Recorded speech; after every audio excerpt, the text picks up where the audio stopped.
کبھی کبھی حضرت عجیب خطبے دیتے تھے تاکہ مومنوں کے ایمان بڑھ جائیں اور منافق جل جائیں۔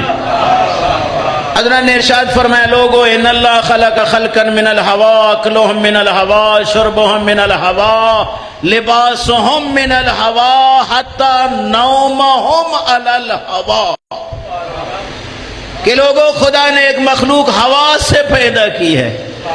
کھاتی بھی ہوا سے ہے، پیتی بھی ہوا سے ہے، اس کا لباس بھی ہوا سے ہے، وہ آرام بھی ہوا پہ کرتی ہے۔ فسمع غوغا، جب حضرت نے اس مخلوق کا تعارف کرایا، مجمع میں غوغا شروع ہوا، باتیں شروع ہوئیں، چیمیں گوئیاں شروع ہوئیں۔ کس طرح ممکن ہے کہ ایسی مخلوق جو پیدا بھی ہوا سے ہو، کھائے بھی ہوا، پیے بھی ہوا، لباس بھی ہوا، آرام بھی ہوا پہ، یہ کیسے ممکن ہے؟ جب انہوں نے تعجب کیا، آپ کے امام نے ارشاد فرمایا، سنو، جب علی اس ہوا سے پیدا شدہ مخلوق میں بیٹھ کے یہ کہتا ہے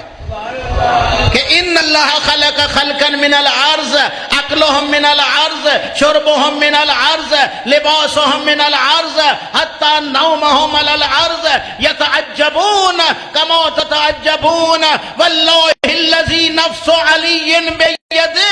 انا حجت اللہ علیہم کما حجت اللہ علیکم۔ حضرت نے فرمایا، جب علی اس مخلوق میں بیٹھتا ہے، ہوا سے پیدا شدہ مخلوق میں، اور علی یہ خطبہ دیتا ہے کہ خدا نے ایک مخلوق زمین سے پیدا کی ہے، جو کھاتی بھی زمین سے ہے، جو پیتی بھی زمین سے ہے، جس کا لباس بھی زمین سے ہے، جو آرام بھی زمین پہ کرتی ہے، ہوا سے پیدا شدہ مخلوق بھی اسی طرح تعجب کرتی ہے جس طرح تم کر رہے ہو، لیکن قسم ہے اس ذات کی جس کے قبضہ قدرت میں علی ابن ابی طالب کی جان ہے، علی ان پر بھی اسی طرح حجت خدا ہے جس طرح تم پر حجت خدا ہے۔ علی علی علی علی